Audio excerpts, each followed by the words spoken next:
Buenos días, queridos estudiantes, ¿cómo se encuentran? Espero que todos bien, igualmente sus respectivas familias. Bien, hoy día vamos a desarrollar la semana 3 de Geografía, ¿de acuerdo? Hoy día vamos a trabajar los climas del Perú y también vamos a trabajar esta problemática, ¿no?, que siempre la tenemos presente y que corresponde al cambio climático y el proceso de calentamiento global. Ok, estamos entonces acompañados de un día miércoles como hoy, donde ya desde las 6 de la mañana hemos visto, ¿no?, un poco de lo que va a ser ese amanecer ya, ¿no?, con la luminosidad con la que se presenta el sol. Como estamos en verano, no estamos observando que efectivamente a las 6 de la mañana ya estamos percibiendo, ¿no?, la luz del sol. En cambio, en el invierno, a las 6 de la mañana aún, ¿no?, tenemos oscuridad en el cielo. Hoy día vamos a tratar entonces primeramente del clima, ¿ya? Cuando hace un instante les digo, ¿no?, que hoy día a las 6 de la mañana, siendo temporada de verano, ya vemos la luz solar, ¿no? Esta percepción, ¿no?, que nos viene a través de nuestros sentidos. Es decir, yo puedo amanecer y ver el cielo, si hay o no hay brillo solar a las 6 de la mañana, ¿sí? También lo puedo percibir a través de, digamos, la sensación de calor o de frío, ¿no?, que siente nuestro cuerpo, ¿no? Entonces, digamos, esta información que nosotros obtenemos de nuestras percepciones, de nuestros sentidos, nos están arrojando un indicador para conocer el clima del Perú, ¿no?, y que se conoce como el tiempo atmosférico, ¿sí? Nosotros vamos a llamar tiempo atmosférico al estado en el cual se encuentra la atmósfera en un momento determinado, como hoy, ¿no? Ya son las 8:02, ¿no? Y estamos además en un mes del verano, ¿no? Entonces, esta percepción, ¿no?, que tenemos momentánea, porque esto va a ir cambiando a través de los minutos, como por ejemplo, ustedes están viendo en estas imágenes. A las 8 de la mañana pensamos, por ejemplo, que estamos en el invierno, ¿no? Esto es lo contrario, estas fotos son lo contrario, parece ser del verano, ¿no? Entonces, digamos, a las 8 de la mañana todavía podemos percibir un cielo blanco, gris, ¿no? Y en el aire podíamos percibir la llovizna. Viene a ser esta chispa tan delgadita, ¿no?, que tenemos suspendido en el aire, que le llamamos nosotros llovizna y que fastidia mucho, sobre todo aquellos que usamos los anteojos. Ese mismo día, ¿no?, de invierno, a las 10 de la mañana, quizás se haya despejado un poco esa niebla y entonces lo que vamos sí a seguir percibiendo va a ser la sensación de frío. Inclusive podemos visualizar, mire, todo es a través de los sentidos. Podemos visualizar que las pistas pues están húmedas o mojadas, ¿sí? Y bueno, a las 2 de la tarde de ese mismo día, podría ser que encontremos un brillo solar. Como ven ustedes, las personas todavía llevan las chompas, los sacos, solo que al haber salido un poquitín, ¿no?, el brillo solar, entonces comienzan a despojarse especialmente de los sacos, ¿sí? Esto es el tiempo atmosférico. En realidad se trata de un tiempo corto, ¿no?, de un tiempo corto, porque solamente estos son los síntomas, digamos, de lo que está pasando, los elementos de la atmósfera, pero en un momento determinado. Puede ser que el día siguiente sea todo lo contrario. Ustedes saben que estando en Lima, hoy día de verano, por ejemplo, ¿no? Ahora va a ser un día lindo, precioso, pero podría ser que el día de mañana tengamos un día de verano, pero un poco nublado también. Puede ser, porque vivimos, ¿no?, frente al mar. Bien, ahora, ¿qué diferencia hay cuando nosotros hablamos del clima? Cuando hablamos del clima ya no estamos hablando de los síntomas, ¿no?, que tiene, digamos, los elementos, ¿no?, de la atmósfera. Ya no estamos hablando solamente por un momento, sino que esto, el clima, hablar del clima es algo serio.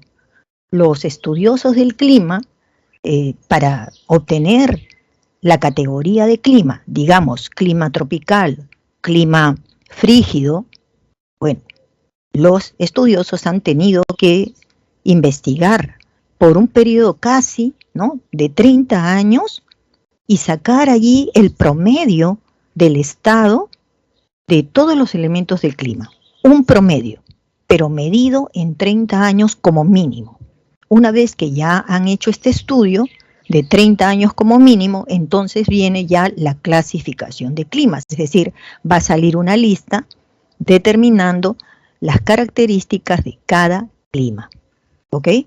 Bien, por eso aquí se dice, el clima es el conjunto de condiciones ambientales de un lugar determinado, porque yo no puedo hablar del clima en todo el mundo.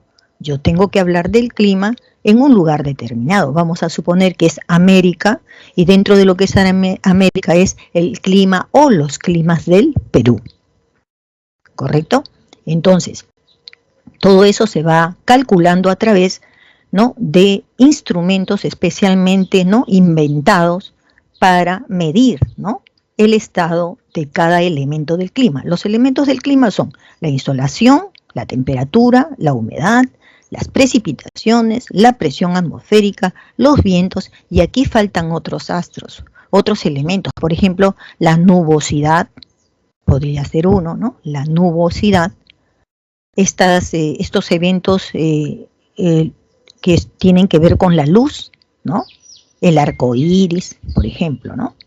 Bueno, vamos a explicar qué cosa es cada elemento, ¿no? La insolación viene a ser la cantidad de energía que llega a la Tierra, pero en forma de radiación. Como la estrella que es nuestro Sol, en el sistema planetario solar es una estrella, por lo tanto emana, ¿no?, de su cuerpo energía solar. Y esa energía solar llega hasta la Tierra, ¿sí? Gracias a esa energía hay vida en la Tierra. El instrumento que se utiliza va a ser el heliógrafo, ¿no? Entonces, hoy día, por ejemplo, podemos, ¿no?, ver el tiempo atmosférico y podríamos decir que estoy viendo el cielo, estoy viendo la luz brillante, entonces yo digo, en este momento está viendo insolación, ¿no?, solar. Pero es probable que a las 10 de la mañana, a las 11 o a las 12, la insolación sea mayor, ¿sí? Es decir, más luz, ¿no? Y bien, luego tenemos el otro elemento, viene a ser la temperatura, que viene a ser el grado de calor que hay en la atmósfera. Ese termómetro es el instrumento que nos ayuda a medir la temperatura, digamos, del sitio donde nosotros nos encontramos. Inclusive, fíjense ustedes, ¿no?, cuando es el tiempo atmosférico, yo estoy, por ejemplo, en el Callao, pero quizás alguno de ustedes esté en alguna otra provincia, en alguna otra región. Entonces, seguramente, ¿no?, que será diferente, ¿no?, la temperatura aquí en el Callao que la temperatura allá en otra región, ¿ya? Entonces, la temperatura es muy importante, ¿sí? Luego tenemos la humedad. La humedad viene a ser la cantidad de vapor de agua que hay en la atmósfera. En este momento, por ejemplo, estoy, ¿no?, en una habitación, ¿no?, un poco pequeña, pero tengo un poco la ventana abierta porque, ¿no?, por la pandemia necesitamos abrir un poquito las ventanas. Entonces, aquí dentro de mi habitación, la temperatura que yo tengo en la habitación es un poquito mayor que si yo estuviera afuera. ¿Por qué? Porque este ambiente es pequeño, hay libros, y entonces todos estos materiales concentran el calor, o sea, retienen un poco el calor, ¿ya? Entonces, En caso de la humedad también, ¿no? Como estamos frente al mar, entonces yo vivo en una ciudad donde, ¿no?, hay mucho vapor de agua porque la radiación incide sobre el mar y el mar lo que hace es evaporar un poco del agua que tiene. Entonces ese vapor queda en suspensión, ¿sí? Se va, digamos, a las partes altas de la atmósfera, pero de todas maneras se está quedando mayor vapor de agua aquí. El que está, por ejemplo, en la región Arequipa, ¿no?, como está a 2.200 más o menos metros sobre el nivel del mar, hay menos vapor, ¿ya? Se mide con el higrómetro. Las precipitaciones vienen a ser las caídas del agua, pero depende de dónde vivimos, el agua va a caer de forma sólida. Por ejemplo, si me voy, ¿no?, digamos, en invierno a la cima del volcán El Misti, me va a caer muy probablemente, y en invierno me va a caer nieve, ¿no? Luego también tenemos el granizo, ¿no? Si me voy a la meseta del Collao en pleno invierno, entonces podría ser que me caiga agua, pero a manera de unas láminas de hielo. Otras veces es como piedritas de hielo, ¿no? Y después tenemos también que nos cae también como lluvia, ¿no? Por ejemplo, aquí en el Callao o en Lima, ni en verano ni en invierno solemos tener lluvias. Hay algunas veces que ha ocurrido un fenómeno, se llama fenómeno porque eso no es normal, que llueva en Lima, ¿ya? Y lo curioso está que casi en todas las ciudades del mundo que se ubican frente al mar, de todas maneras en esas ciudades cercanas llueve, pero en el Perú no, ¿ya? Presión atmosférica, se mide con el pluviómetro, ¿no? Luego tenemos la presión atmosférica, que viene a ser el peso que ejerce una columna de aire sobre, ¿no?, un lugar de la superficie terrestre. Esa columna de aire viene a ser como, es semejante a una probeta, ¿sí? Eso que utilizaban ustedes en los laboratorios de química, es semejante a una probeta. Tiene este aparatito que ustedes ven, parece un reloj. Entonces, esto es lo que va a medir, ¿no? Digamos, cuánto pesa el aire en esa columna o probeta, si es que la probeta yo la estiro hasta donde termina el aire en el espacio, ¿sí? Entonces se va a medir cuánto pesa el aire. Entonces ahí también se puede variar, ¿no? Por ejemplo, yo estoy en el Callao. ¿El Callao está a cuánto? Será hasta 5 o 10 metros sobre el nivel del mar, ¿no? La parte más cercana al mar. Bueno, entonces si ahí yo uso el barómetro, ¿no?, como estoy casi a orillas del mar, entonces aquí el peso del aire es muy grande, porque estoy ubicada solamente a 0 o a 10 metros sobre el nivel del mar. Por lo tanto, esa columna de aire tiene que partir de 0 metros sobre el nivel del mar hasta que termine el aire en el espacio. En cambio, si yo me voy a la punta del Huascarán, que está a más de 6.700 metros sobre el nivel del mar, y allí llevo esta columna, ¿no?, especialmente del barómetro, ¿qué va a pasar? Bueno, ya lo que queda del aire, ¿no? Si yo estoy en la cima del Huascarán, lo que queda ya de aire es bien poco. Por eso allí, en las cimas, en las partes más altas, la presión atmosférica es menor. Y luego tenemos los vientos. Los vientos son masas de aire que van corriendo, especialmente de manera horizontal, ¿no? Por ejemplo, en este momento, como es verano, tenemos un viento fresco, rico, ¿eh? ¿De dónde viene este viento fresco y rico? Viene del mar, ¿no? Del mar hacia la tierra, del mar hacia la tierra. Entonces, por ejemplo, quienes vivimos en el Callao, tenemos un aire, ¿no?, menos caliente, ¿no?, y más fresco que aquellos que viven, por ejemplo, en Chosica. O sea, están muy alejados del mar. Quien está cerca del mar, en verano, ya no hace extremadamente calor. ¿Por qué? Porque nos viene la brisa del mar. ¿Cómo es en la noche? En la noche es al revés. En la noche el aire y la brisa vienen de tierra hacia el mar. De tierra hacia el mar. Y de día del mar hacia la tierra. ¿Ok? Bien. Ahora nos vamos a factores del clima. ¿Qué va a pasar? Si bien es cierto, conocemos, ¿no? Percibimos cómo se comportan algunos elementos del clima, siempre hay algunos factores que hacen que ese clima varíe, ¿ya?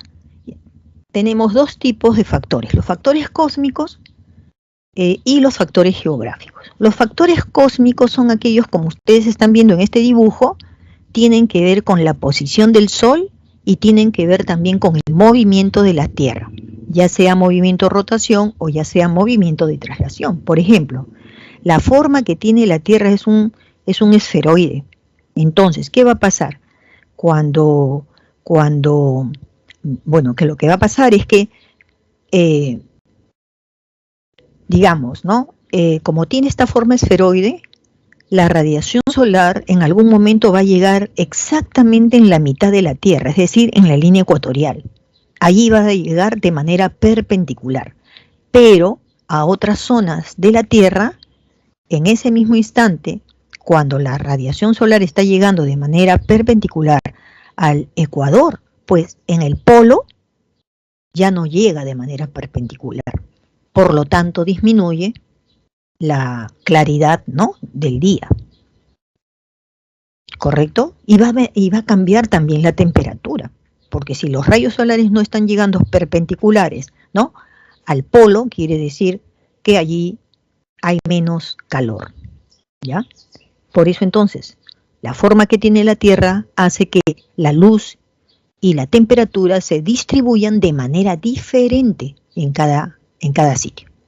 Por el movimiento de rotación tenemos el día y la noche, y todos saben que la radiación solar solamente la vemos en el día, no en la noche, ¿no? Por el movimiento de traslación tenemos varias estaciones, y en cada estación varía la temperatura, varía la humedad, ¿no es cierto? Y hasta varía nuestro humor, ¿no? Los veranos estamos un poquito más felices, ¿no? La primavera también, estamos muy enamorados, ¿no? Pero las otras estaciones más bien como que sentimos un poquito más de frío, ¿no?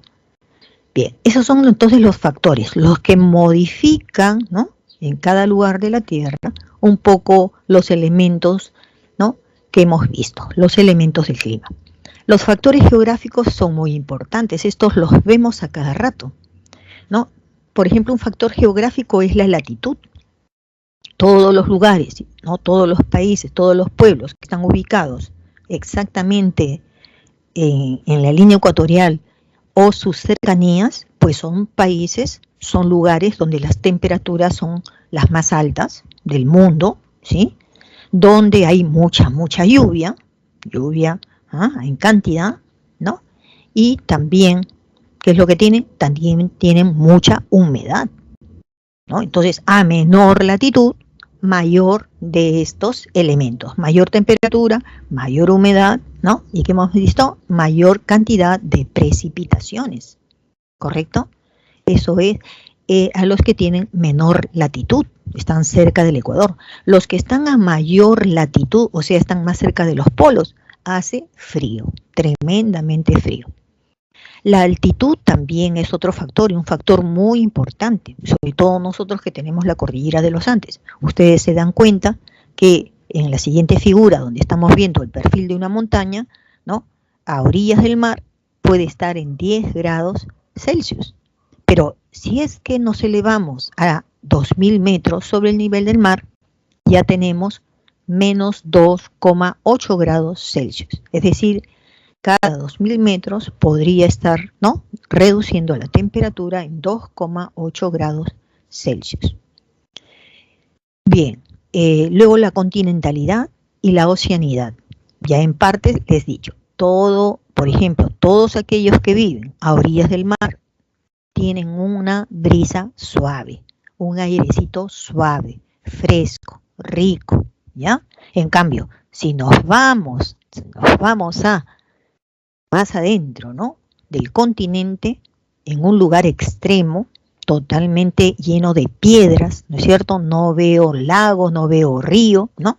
Entonces ahí el clima se vuelve extremo. Es decir, en el día extremadamente caluroso, en la noche extremadamente frío. En cambio, los que vivimos en esa misma temporada, en esa misma estación, en ese espacio a orillas del mar, los veranos son suaves y los inviernos no son tan fríos, no son tan fríos. ¿Por qué? Porque el océano está conservando parte de la energía del sol en el día. Tenemos luego los factores del clima peruano. Sí, vamos a entrar a los climas que tiene Perú. Ahora, miren ustedes, hemos dicho que la latitud es un, digamos, factor importante que tiene que ver con el clima. Entonces, estamos teniendo allí el Perú.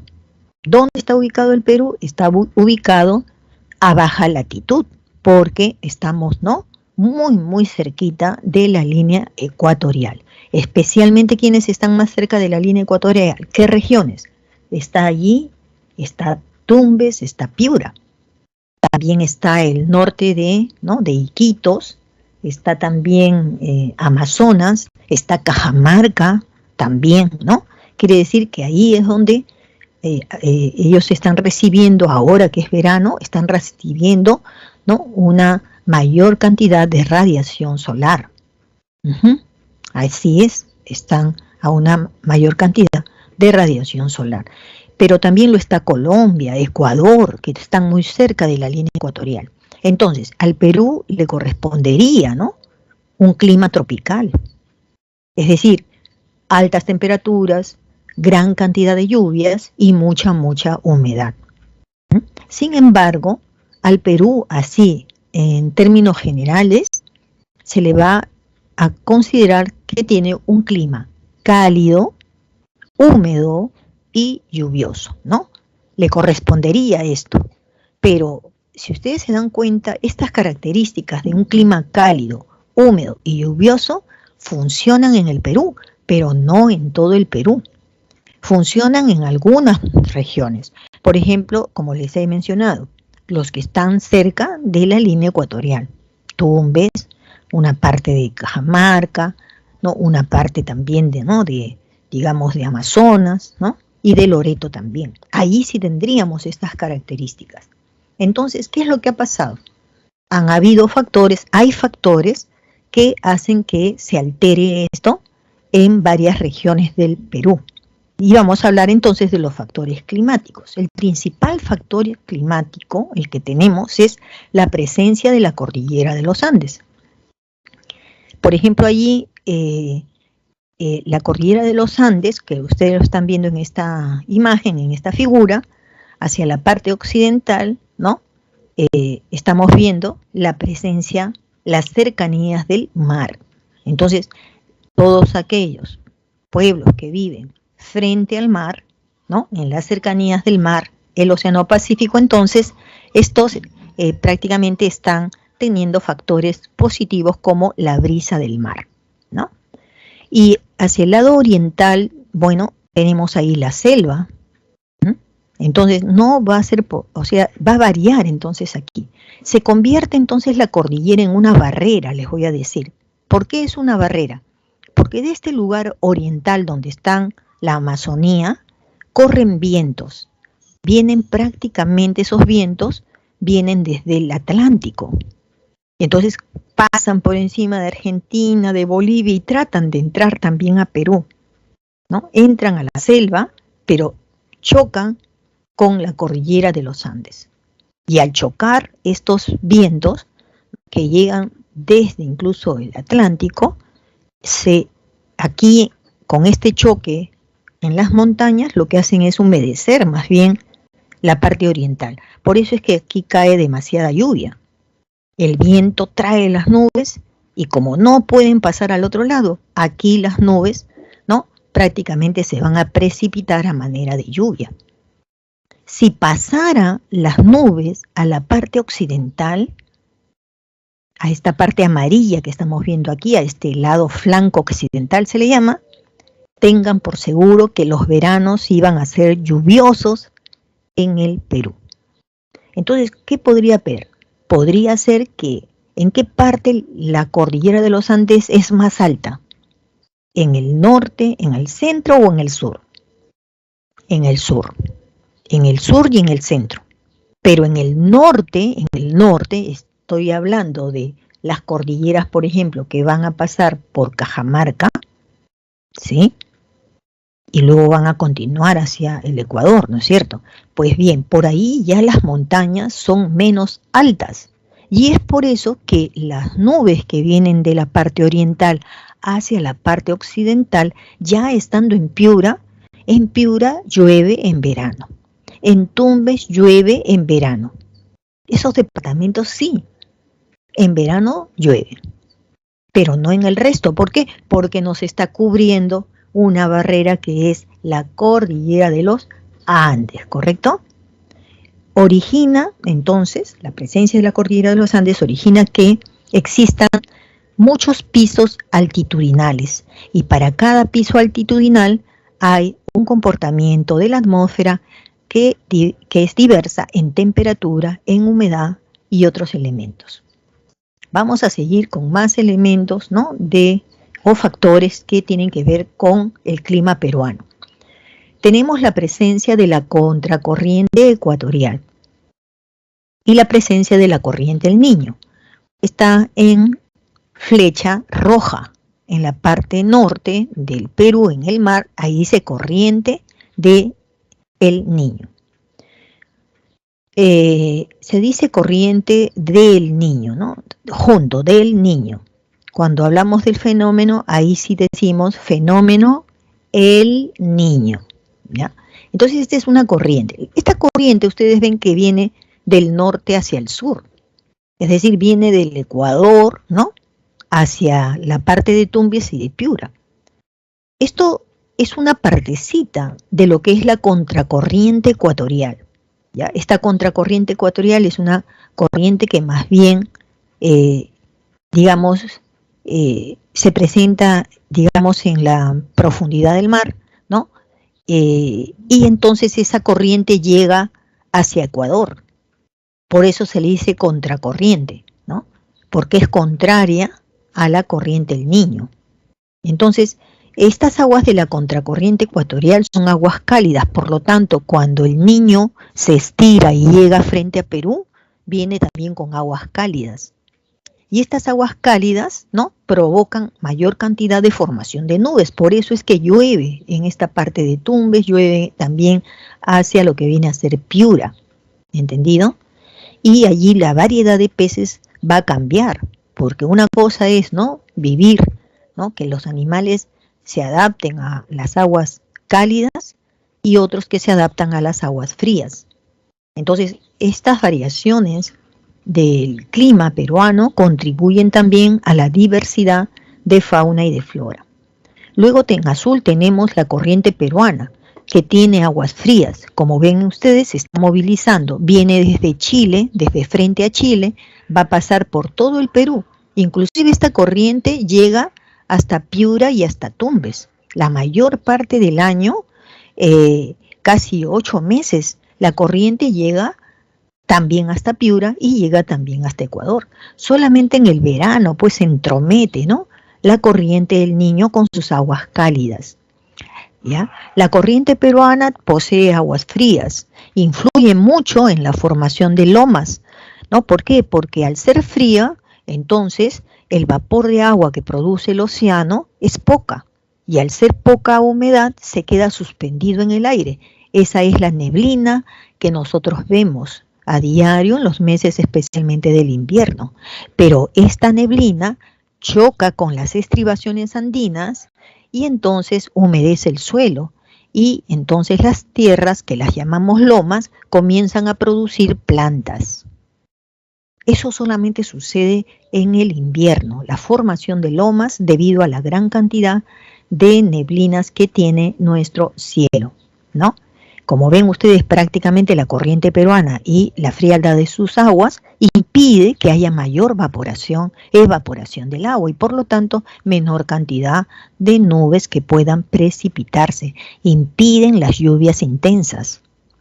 Y el mar, miren ustedes, el mar, ¿no? En la superficie, digamos, siempre va a recibir, en verano, en invierno, recibe radiación solar. Y entonces, cuando la radiación solar llega a lo líquido, lo hace que, ¿no?, se evapore. Entonces, mientras las aguas superficiales se evaporan, las aguas que vienen del fondo, de la profundidad, son más frías. Y entonces se ocupan la parte superior, digamos, de las aguas del mar. Es decir, las aguas que son profundas se elevan, mientras que las aguas que estaban antes en la parte superficial se evaporan y se van. Esto se llama inversión térmica y es muy bueno la inversión térmica. ¿Por qué? Porque cuando el agua menos fría que está en las profundidades se eleva, son aguas más frías, ¿no? Más frías. Se elevan, al elevarse, elevan también la materia orgánica que tienen los suelos de las profundidades oceánicas.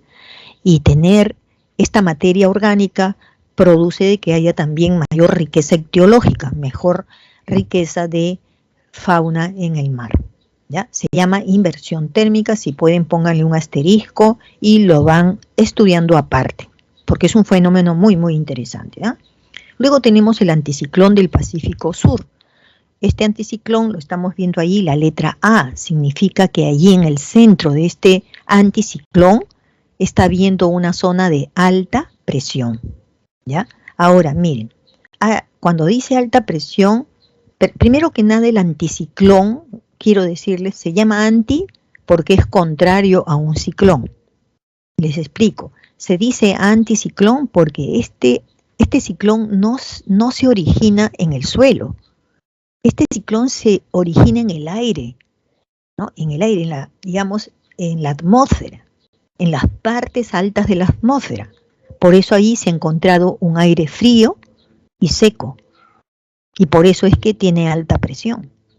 Y entonces el viento, a manera de círculos, desciende hasta el mar, choca contra la superficie del mar y se expande. Y miren el movimiento que tiene, ¿no? Es un movimiento antihorario. Entonces, cuando golpea este viento, cae desde las partes altas de la atmósfera, cae sobre el mar, en ese círculo que da antihorario, el aire va de frente y golpea, ¿no?, toda la superficie occidental que tiene nuestro país, trayéndonos más niebla, más humedad. Por eso aquí las características que provoca son: descienden vientos fríos y secos, se condensa el vapor de agua y se producen garúas, forman lomas en las estribaciones andinas y además enfrían los vientos alisios. Los vientos alisios son vientos que vienen del sureste al noroeste, como una flecha inclinada, ¿no?, desde la parte derecha, inferior derecha, hacia la parte superior izquierda. Ese sentido, digamos, de los vientos alisios que se van a enfriar por la presencia del anticiclón del Pacífico Sur. Luego tenemos también el ciclón ecuatorial, que lo tenemos, miren ustedes, al norte, en plena Amazonía, donde se van a producir lugares de baja presión. ¿Ya? Eso es en las selvas. Se dice baja presión, ¿por qué? Porque en la selva ustedes saben que hay mucha radiación solar, ¿no? Y entonces, cuando la radiación solar es capturada por la vegetación que cubre nuestra selva, entonces se produce una zona de baja presión. ¿Por qué? Porque cuando el aire se calienta, el aire se dilata. El aire no se queda en su lugar. El aire empieza a subir, empieza a ascender, ¿no? Entonces, este ciclón ecuatorial se produce generalmente en el norte, ¿no?, de América del Sur.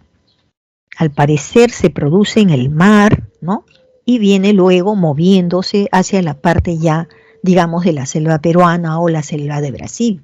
Y cuando entra ya se precipita, causando ya no voy a decir lluvias nada más, sino lo que causa son lluvias torrenciales, ¿no? En un minuto ya puedes tú, en un minuto bajo la lluvia ya, bueno, todo ya está mojado, toda tu ropa, todas tus cosas, tu casa, tu techo, torrenciales, ¿ya? Esto ocurre en la costa norte y en la selva también, no en la costa central, no en la costa sur.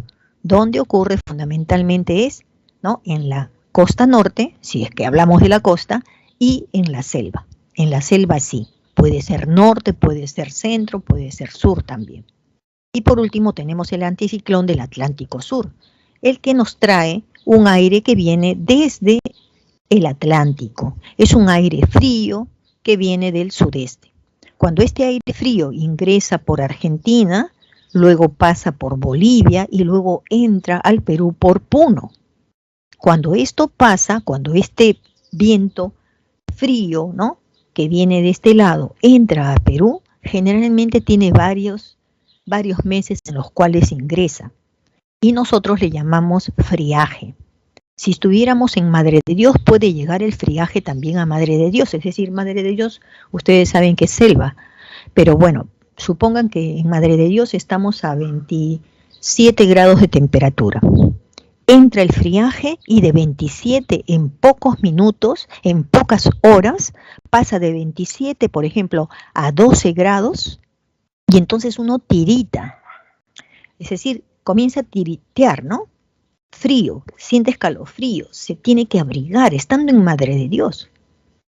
Siente frío, pero es una cuestión solamente de horas. Ese descenso brusco de la temperatura es lo que se conoce como friaje, ¿ya? Entonces la gente está preparada porque los que reportan el estado del tiempo les advierten, ¿ya? Climas del Perú, ahora vamos un poquito más rápido, vamos a ver varios climas que hay en Perú. Entonces tenemos estos tipos de clima que vamos a mencionar, ¿no?, han sido estudiadas por un ruso, ¿no?, y es muy conocida esta clasificación a nivel mundial, ¿sí?, porque es la más completa. Vladimir Köppen se llama este señor, ¿no?, y puso parámetros los más importantes, ¿no?, para clasificar los climas. ¿Cuáles son para él? La temperatura y las precipitaciones. Vamos a empezar por el clima entonces de la costa norte, ¿no?, es decir, Tumbes, Piura, tienen un clima cálido y muy seco. También se le llama clima árido tropical, también así se le puede llamar. Entre las características más importantes estamos viendo, ¿no?, el intenso brillo solar, prácticamente todo el día, ¿no es cierto? Sus atardeceres, pues, son bien largos, ¿no? Tú puedes ver el atardecer recién, ¿a qué hora?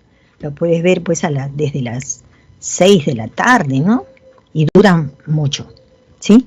Luego también comprende territorios, ya sabemos, de Piura y de Tumbes, de 0 metros sobre el nivel del mar hasta 1000 metros sobre el nivel del mar, ¿no? Es una zona verdaderamente seca. Decimos seca, ¿por qué? Decimos seca porque se producen precipitaciones, pero no en la cantidad que debería producirse tal y como se da en la selva, ¿no? O sea, va a haber lluvia, pero solamente, ¿no?, hasta, bueno, una cantidad bastante baja, ¿ya? Muy baja de precipitaciones. Prácticamente ahí dice 200 milímetros al año, ¿no? Entonces, sin embargo, las temperaturas medias, ¿eh?, porque yo he estado en Piura antes de la pandemia y era insoportable el calor. No era 24 grados Celsius. En ese momento creo que teníamos cerca de, no sé, 28 o 29 grados Celsius y no era 30. Era insoportable. Este solamente es el promedio, 24 grados Celsius, ¿ya? Entonces prácticamente todo el año hay gente, ¿no?, que hace turismo y se puede ir a Máncora, por ejemplo, en cualquier mes del año, inclusive también en el invierno. ¿ya? ¿Por qué? Porque va a encontrar siempre este clima cálido, ¿no? Y seco, ¿ya? Temperaturas medias, entonces 24.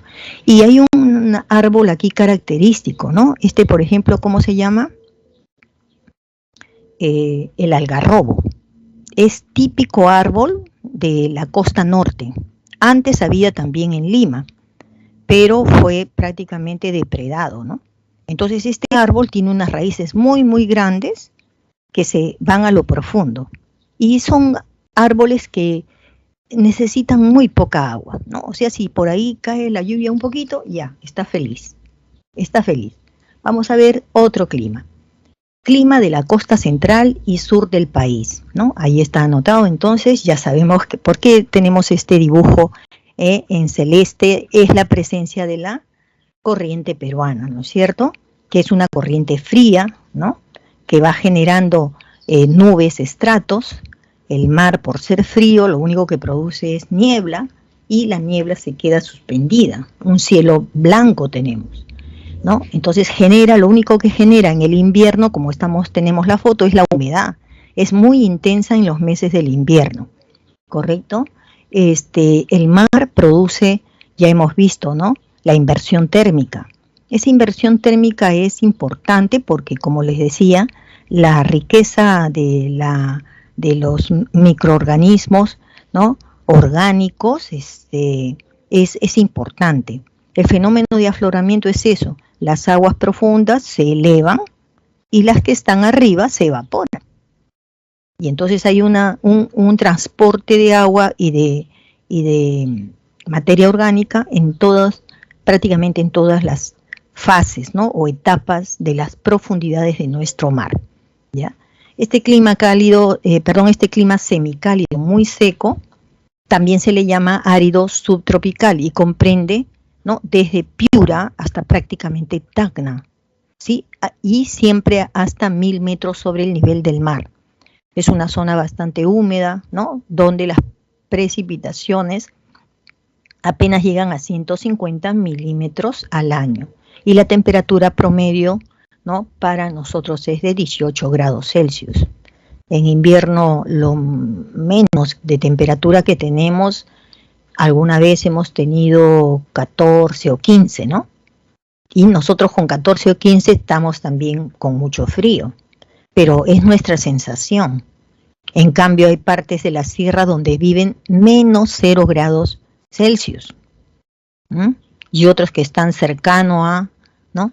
A 4 o 5 grados Celsius de temperatura, o sea, ellos sí son los que padecen, digamos, del frío, pero nosotros en Lima no, ¿no? Aquí tenemos dos fotos, la humedad como no nos deja ver ni siquiera, ¿no? Los edificios y lo que predomina en el suelo es un ambiente desértico, ¿no? Porque al no haber lluvias, obviamente lo que predomina es un suelo más de piedras, ¿no? Luego tenemos el clima templado subhúmedo, que va de 1000 a 3000 metros sobre el nivel del mar. Entonces, estos lugares de 1000 a 3000 metros sobre el nivel del mar son las vertientes que miran hacia el occidente, donde la temperatura promedio es de 20 grados Celsius, todavía sigue siendo un poco seco, ¿no? Pero lo que tiene son nubes más bien de verano, ¿no?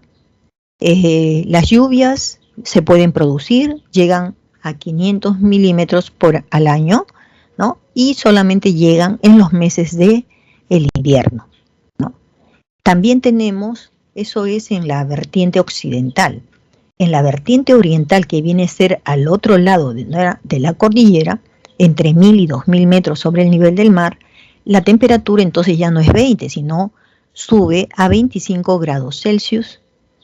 Es húmedo, sigue siendo húmedo, también tiene nubes, estas nubes se precipitan, por eso llegan a ser 1200 milímetros al año. Como ven ustedes, la comparación entre la vertiente occidental y la vertiente oriental varía, ¿no? Pero son lugares que se encuentran entre 1000, ¿no? y 3000 metros sobre el nivel del mar. Son lugares, por ejemplo, como que me voy yo a Chosica, ¿no? La vertiente, ¿no? digamos, oriental. Luego tenemos el clima frío. es más alto, ¿no? De 3.000 metros a 4.000 metros. Entonces, aquí hay altas vertientes, también se pueden encontrar mesetas, pero lo más importante, incluso puedo yo decir, en todo el Perú, es la presencia de los valles mesoandinos, ¿ya? Los valles vienen ya desde más o menos 2.300 metros, ¿ya? Y son los lugares más bonitos donde abunda la población en los pueblos, ¿no? Y sus tradiciones. La temperatura promedio es de 12 grados Celsius, se siente bajo el sol, se siente mucho calor y en sombra se siente frío, ¿no? El aire es seco, es un aire saludable, ¿no? Entonces este aire seco es beneficioso, ¿no? Las precipitaciones vienen en el invierno, ¿no? Con un promedio de 700 milímetros al año, ¿no? Como ven, ha ido en aumento, ¿no? 700 milímetros al año. Bueno, vamos a ver ahora el clima frígido, ya de 4.000 a 5.000 metros sobre el nivel del mar. Estamos hablando prácticamente de las alturas, ¿no? De las montañas, donde hay gran sequedad del aire, ¿no? Ya comienza inclusive, ¿no? Ya cercano a los 5.000, los labios se parten, ¿no? Incluso a algunos los hace sangrar de los labios, ¿no? ¿Por qué? Porque se secan tanto que, y ustedes saben que los labios tienen una piel muy sensible. Hay quienes sangran de los labios. Por eso es que hay que echarse cremas, ¿no? Para evitarlo. Hay gran sequedad. Hay una variación térmica también entre el día y la noche, ¿no? Las precipitaciones son de 700 milímetros al año aproximadamente de octubre hasta el mes de marzo. Bien, puede caer en esos espacios, ¿no? Puede caer nieve, granizo o también puede ser lluvia, ¿no? Y es común que se produzcan tempestades eléctricas y también de heladas. Una tempestad es una combinación de truenos, rayos, relámpagos y lluvia. Es terrible, es como si se estuviera destruyendo el cielo, ¿no? Luego tenemos el clima gélido, ¿no? El clima gélido va de 5.000 a 6.746 metros, que es lo que mide el Huascarán. Ya prácticamente son las altas cumbres donde la temperatura puede llegar, ¿no?, a ser bajo 0 grados Celsius. Hay precipitaciones que son sólidas, hay que tenerse cuidado, hay gran sequedad del aire y hay una fuerte insolación.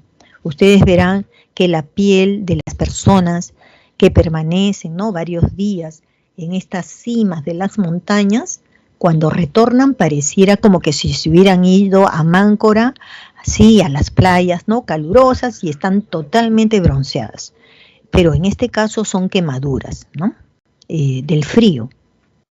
Quemaduras del frío, su piel es oscura, ¿ya? Ahí tenemos entonces Huascarán, un paraíso tropical en la cordillera norte.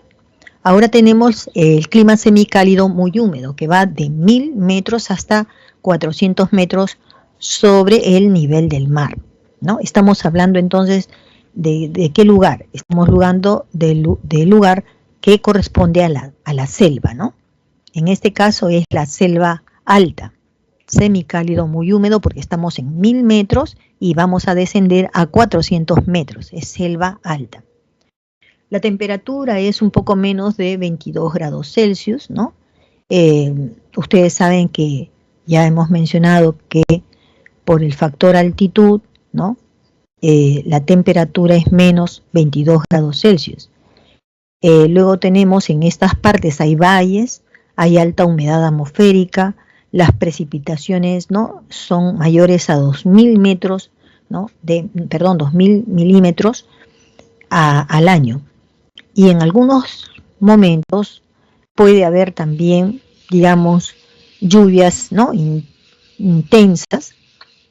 Sobre todo, por ejemplo, se ha determinado que en el Cusco, ¿no?, en la localidad de 15.000, alguna vez pasó de los 5.000 milímetros al año, ¿no? La selva alta forma parte de la cordillera de los Andes y es la zona pues más lluviosa de todo el Perú, Ujú. Ahora vamos al clima cálido húmedo, ¿no? Este clima cálido húmedo lo vamos a tener, digamos, tenemos dos, ¿no? Dos tipos, cálido húmedo ecuatorial y cálido húmedo tropical. Cálido húmedo ecuatorial se refiere a toda esta región. Ustedes véanlo en el mapa en la izquierda, hay una línea horizontal, dice 12 grados de latitud sur. Esos 12 grados de latitud sur corresponden a una parte de Madre de Dios, Ucayali y también comprende Loreto, ¿sí? Y debajo de 12 grados de latitud sur viene a ser el clima de sabana tropical, que abarca otro sector de Madre de Dios y también de Puno, ¿ya? La que está, la más grande, que es la que está, el clima cálido húmedo ecuatorial, ¿no? La temperatura allí promedio, ¿no? Va de 25 grados Celsius en enero, de enero a septiembre, y más bien 33 grados Celsius que va ya de octubre hasta diciembre. Hay gran cantidad de nubes y precipitaciones también. En cambio, la sabana tropical, que está al sur de los 12 grados de latitud sur, ¿no? La temperatura promedio es menor, va a 24, y si hay algunas máximas van a ser a 33 grados Celsius, ¿no? Cuando ocurren, digamos, entre mayo hasta septiembre, podría darse 6 grados Celsius de temperatura y tener precipitaciones por encima de los 2000 milímetros al año, ¿no? Tenemos unas imágenes de la selva de cálida húmeda ecuatorial y también tropical. Fenómenos de origen climático y el impacto que nos producen. Tenemos varios fenómenos, ¿no?, climáticos que siempre dan dolor de cabeza a cualquier gobierno. Las heladas, por ejemplo, ¿no? Tenemos dos tipos de heladas, ¿no? Estas heladas, ya saben, se refiere a un descenso, ¿no?, brusco de la temperatura. Imagínense que la helada ocurra además en el mes de invierno. Será terrible, ¿no?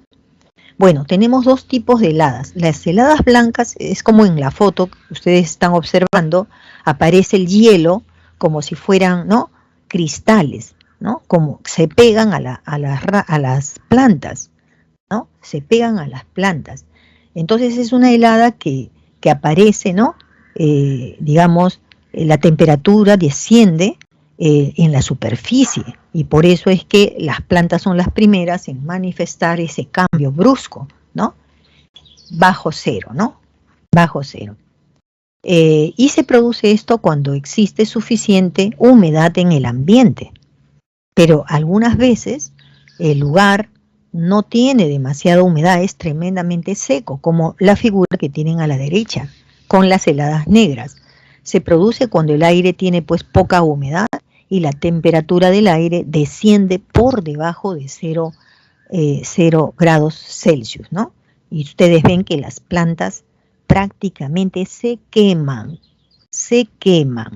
sufren quemaduras en sus tejidos y ya no sirve para nada, ¿no? El impacto que ocasionan las heladas pues es terrible. No solamente mata a las personas más vulnerables como por ejemplo los niños, los ancianos, sino también se mueren las crías de los animales. Ustedes saben que quienes viven en estas alturas crían camélidos andinos, crían ovejas, ¿no? Entonces se les mueren las crías. Otro fenómeno son las nevadas, ¿no? Son precipitaciones sólidas que cae como si fuera una nieve, ¿no? Bueno, para que se produzca la nieve, pues la temperatura del aire pues debe bajar tanto como a 2 o a 3 grados Celsius. Bien, y cuando eso ocurre, se registra también, ¿no?, un cielo blanco prácticamente, ¿no? a diferencia de las heladas, porque en las heladas uno ya no ve, digamos, esa blancura del cielo, sino ve un cielo totalmente celeste. Pero así sea celeste, transparente, es porque ya todo lo que es vapor cayó en forma de como escamas de hielo, ¿no? El impacto socioeconómico de las nevadas también es el mismo que ocasiona cuando hay, ¿no? Cuando hay heladas, nevadas o heladas. Como ven, los techos de las casas todas se cubren de la nieve y con el peso de la nieve finalmente destruye techos. ¿Mm? El friaje, ya hemos explicado, es, ¿no? Se presenta el friaje como descensos de la temperatura, ¿no? Pero básicamente ocasionadas por un aire frío, ¿no? Que proviene desde la Antártida. Ingresa por Argentina, deja algo de sus rastros, el friaje en Argentina, lo deja en Bolivia, entra al Perú, y ese friaje se puede sentir tanto en la selva como Madre de Dios o Puno, como también se siente en la región Cusco, Ayacucho, Huancavelica, en esas partes también suele haber este friaje. El promedio, ¿no?, de las temperaturas máximas caen, miren ustedes, de 35 a 22 grados Celsius. Uno dirá, pues 22 grados Celsius no hace frío, ¿no? No, es también suave, pero si estás hoy, en este momento, a 35 grados y de aquí a un par de horas reduce a 22, es muy seguro que nosotros correríamos a traernos medias, a traernos abrigo, a frazadas para abrigarnos, porque la sensación del frío es cuando se reduce en poco tiempo. Si eso fuera más lento no lo sentiríamos. Bueno, sigo, las inundaciones también son producto de los cambios climáticos, ¿no? Cuando hay intensidad de lluvias, las aguas de los ríos crecen y producen destrucción de las viviendas, destrucción de las zonas agrícolas también, ¿no? Porque se acrecienta el caudal de los ríos. Las sequías es lo contrario a las inundaciones, son periodos secos. Ustedes saben que especialmente en la región andina hay lluvias en verano, pero si en algún momento, en alguna parte de esa región andina, no llueve en verano, no esperen a que llueva en invierno. Eso no va a suceder. Imagínense ustedes, estando viviendo en la región andina, esperando ustedes las lluvias para poder sembrar, para poder tener sus semillitas, sembrarlas en ese momento para que crezcan en enero, febrero, marzo y después dejarlas solitas a que se desarrollen. Eso no va a suceder. Entonces, las sequías son terribles. El Estado tiene que salir a ayudar a esas poblaciones porque no van a tener alimentos durante todo ese año. Los huaicos, también conocemos mucho de los huaicos, son desplazamientos, ¿no?, de grandes masas de aguas que caen, ¿no?, de una manera violenta, mezclada el agua con el barro y todo ello, ¿no? Y caen en grandes dimensiones. Entonces, ¿eso por qué se origina? Porque irregularmente comienza a llover en la parte alta de la cordillera, ¿no? Sobre todo la que está en la cadena occidental. Entonces, al llover en un lugar donde no solía llover, pues esa lluvia intensa que cae comienza a formar, ¿no?, un poco de cárcavas, y a través de esas cárcavas el agua va a ir corriendo. ¿Se dan cuenta? Entonces, en algún momento se convierte todo eso, se comienza a desbaratar, a hacer corrientes de barro, lo que nosotros comúnmente llamamos el huaico, y produce mucha destrucción. Se activan justamente en las quebradas secas.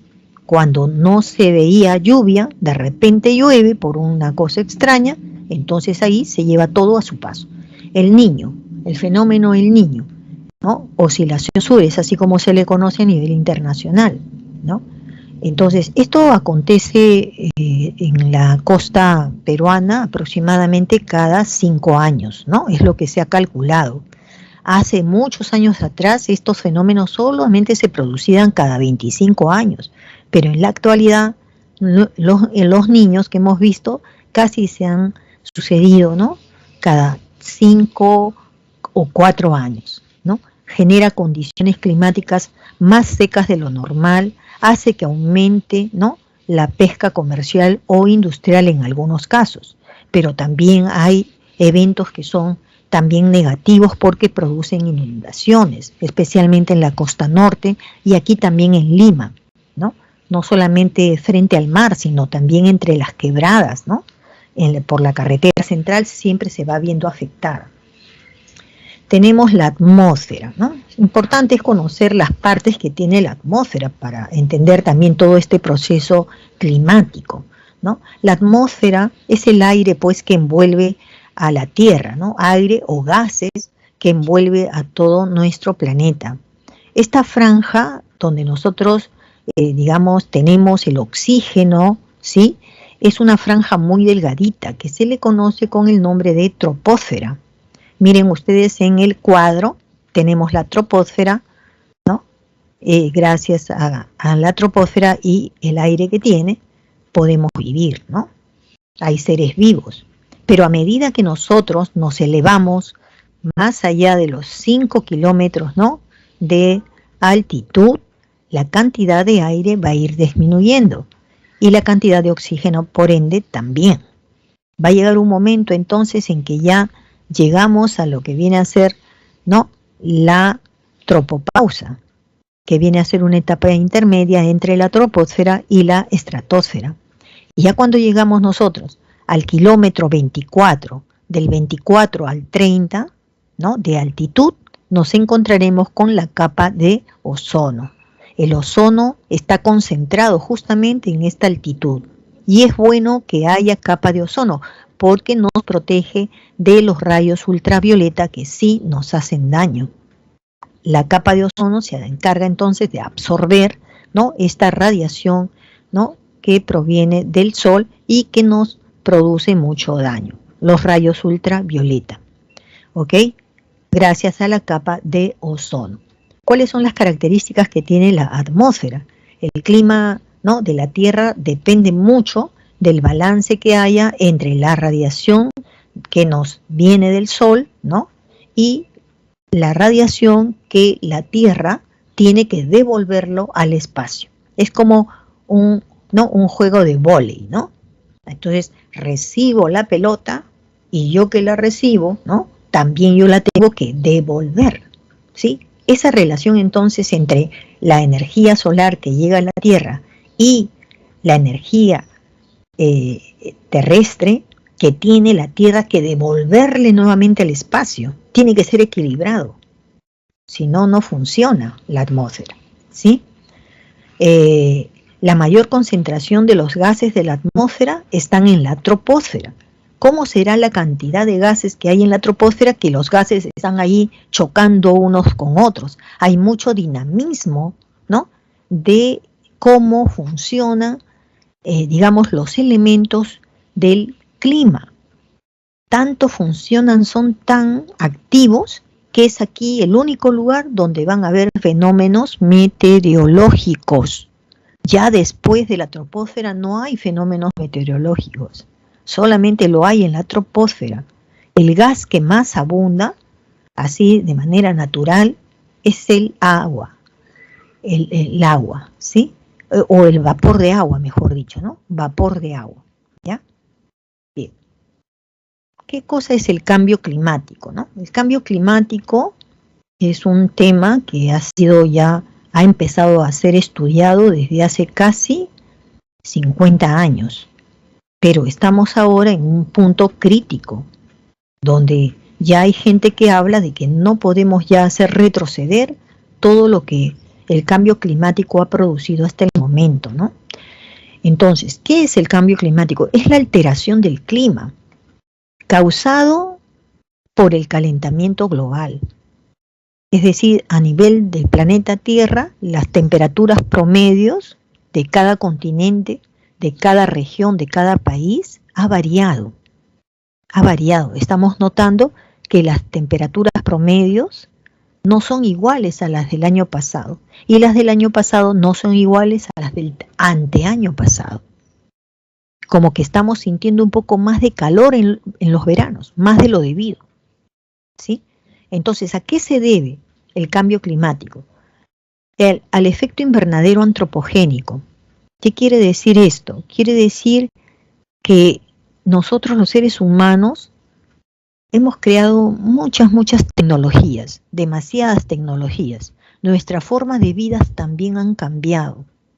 Queremos vivir al extremo. Si existe una tecnología, la queremos explotar, la queremos tener, ¿no? Bien, entonces eso va produciendo también, como utilizamos petróleo para mover nuestras máquinas, entonces esa quema de petróleo está produciendo gases que son contaminantes y entonces ya no es natural. Miren, cuando hay una erupción volcánica como la que hemos visto, ¿no?, en la isla Canaria, se ha producido muchas toneladas, ¿no?, de dióxido de carbono por esa emanación de un volcán, pero eso es natural. Natural, en realidad, ¿cuántos volcanes, cuántas industrias hay en el mundo que actúan como los volcanes? ¿No? Eso sí lo podemos controlar, lo que hace el ser humano, ¿ya? Entonces los efectos el efecto invernadero, ¿por qué? Porque se está produciendo más gases antropogénicos, lo que produce el hombre, y eso es lo que está haciendo que se retenga más tiempo el calor, ¿no?, en nosotros. Otro es la deforestación. Deforestar quiere decir quitar las plantas. Entonces, si nosotros no tenemos plantas, miren lo que hacen las plantas. Las plantas absorben parte de la radiación solar, ¿no?, y la convierten en clorofila. Y clorofila es vida, es alimento, ¿ya? Pero si viene un señor, una compañía forestal, y comienza a derribar los árboles, entonces ya no vamos a tener las plantas. Las plantas nos ayudan porque ellas absorben, ¿no?, estos contaminantes, pero producen vida, producen oxígeno, que es lo que necesitamos. Y otra de las causas es por la alteración de la circulación atmosférica y oceánica. Sí, con el calentamiento global, las aguas de los mares aumentan su temperatura. Y las corrientes marinas, si van a cambiar la temperatura que ya las ha caracterizado, van a comenzar a alterarse. Y entonces todo eso hace que finalmente se produzca fenómeno el niño, fenómeno la niña, etc. Es decir, la culpa la tenemos nosotros mismos, ¿sí? Porque estamos reteniendo calor por más tiempo en la troposfera. No, tiene que haber un juego de vóley parejo. Lo que la energía solar me da, yo la tengo que devolver al espacio también. Pero si no la devuelvo porque estoy fabricando más y más gases de efecto invernadero, entonces esto no va a parar. El calentamiento global es un aumento entonces en el tiempo de la temperatura promedio que tiene la atmósfera terrestre y también de los océanos, ¿correcto? Incluso se habla hoy día, ¿no?, que las emisiones de dióxido de carbono pues se han incrementado mucho, demasiado. Bueno, nos vamos a la siguiente. Los gases de efecto invernadero son el dióxido de carbono, el metano, el óxido nitroso, los gases fluorados, los hidrofluorocarbonos, perfluorocarbono, hexafluoro de azufre y trifluoro de nitrógeno. Bien, importante es que el dióxido de carbono viene fundamentalmente porque queman, ¿no?, digamos, los combustibles fósiles. Por ejemplo, quemar la basura. Las bolsas de basura que eliminamos tienen materia orgánica. Entonces, si quemamos esa basura, ¿no?, o quemamos en masa árboles o animales, sacrificamos en masa, producimos más dióxido de carbono. El metano también, por lo mismo, por los basureros, por la quema de biomasa. El óxido nitroso se produce también cuando se utilizan en demasía los combustibles y también los fertilizantes, ¿ya? También se produce. Los gases fluorados, la industria produce estos gases fluorados. El hidroclorofluorocarbono lo producen los refrigerantes y acondicionadores de aire. Bueno, nosotros como vivimos en un lugar donde el clima en realidad es cálido, ¿no? No usamos muchos refrigerantes, pero los refrigerantes sí lo usan, por ejemplo, los grandes hoteles, ¿no? Y estos utilizan parte, digamos, de este hidrofluorocarbono que hace daño. El perfluorocarbono se produce cuando se fabrican artículos que sirven para la limpieza o en las espumas que utilizan, por ejemplo, los colchones o los cojines, ¿no? El hexafluoro de azufre se produce, bueno, cuando se fabrican los aislantes dieléctricos o transformadores o interruptores. Y el trifluoro de nitrógeno se producen cuando se fabrican pantallas planas de cristal o líquido. Esto muchos lo han hecho con los televisores, ¿no? Se han dado cuenta, ¿ya? Todo eso. Saber entonces dónde se están produciendo, ¿no? Podemos evitarlos, usarlos, ¿no es cierto? Bien, el proceso de calentamiento global funciona de esta manera. Primero tenemos la energía solar, ¿no? O radiación solar que cae sobre la Tierra, pero algunas veces no llega, porque fíjense ustedes, puede llegar a una nube muy densa y entonces lo que va a pasar es que se va a reflejar esa radiación y se va a devolver al espacio, ¿ya? Eso está bien, la propia naturaleza devuelve parte de esa energía, lo devuelve nuevamente al espacio. Pero vamos a ver qué sucede, ¿no? Lo que vamos a tener es que la superficie que sí recibió, ¿no?, la radiación solar se calienta y comienza a emitir energía infrarroja. La energía infrarroja es la que va a devolver la Tierra hacia el espacio. Y efectivamente la devuelve. Radiación infrarroja, ¿sí? Ahora, parte de esta radiación infrarroja, ¿no?, se emite hacia el espacio, efectivamente, pero hay una parte, no toda se va al espacio. La parte que se queda se retiene en la troposfera. Se retiene en la troposfera y al retenerse en la troposfera hace que aumente cada vez más el calor. El calor. ¿Qué consecuencias trae el cambio climático? Las fotos ya nos dicen mucho. Es decir, si por ejemplo los polos se calientan, se van a derretir. Y los animales que contienen y son naturales, son típicos de estas regiones polares, van a morir. Se eleva también el nivel de los océanos, ¿no? Por el deshielo, se va a producir más. Se derriten entonces los nevados, los glaciares. La Tierra se va a tropicalizar, es decir, que vamos a encontrar un clima tropical casi en todo el mundo. Las sequías van a ser más intensas, ¿no?, destruyendo el suelo prácticamente, y los desiertos también se van a hacer más extensos. Hay que evitarlos, ¿no? Para eso, ya hace unos años se viene realizando conferencias para tratar de comprometer a más países en algunos objetivos para reducir, ¿no?, la emanación de más dióxido de carbono especialmente, ¿no? Uno de los eventos más importantes fue el que se dio en Japón, en Kioto, en el año 2005, porque fue la primera vez en que los países industrializados se comprometieron a que los gases de efecto invernadero, ¿no?, se redujeran. Pero al pasar los años hubieron discrepancias, no avanzaron mucho, así que en el evento que se dio en Doha, en un país árabe, el año 2002, Kioto en ese momento ya prácticamente debía de terminar. Sin embargo, en la conferencia de Doha se convino en que se tenía que continuar con los compromisos señalados en la conferencia de Kioto. Así que el evento más reciente e importante que hemos visto, no quiere decir que no haya habido más eventos, casi todos los años hay estos eventos, pero uno de los más significativos fue el que se hizo en París, en Francia, en el año 2015, donde se establecieron las medidas para reducir las emisiones de gases de efecto invernadero, ¿no? Se fijó que se redujera en 2 grados Celsius. Y además ahí el compromiso se extendió para países tanto desarrollados como también países en vías de desarrollo.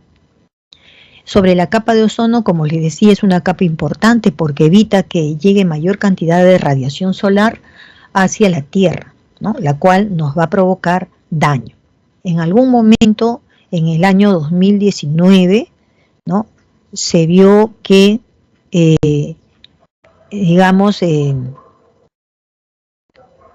la capa de ozono se habría afectado, ¿no? Se habría afectado. Miren, en el año 2019 no vemos la capa de ozono. En cambio, en el año 2020 ya se logra ver.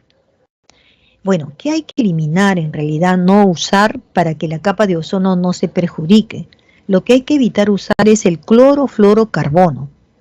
¿Dónde está el clorofluorocarbono? Está en los refrigerantes y en los propelentes en aerosoles. Por ejemplo, ustedes ven esos tubos con un perfume que uno lo dispara como un aerosol.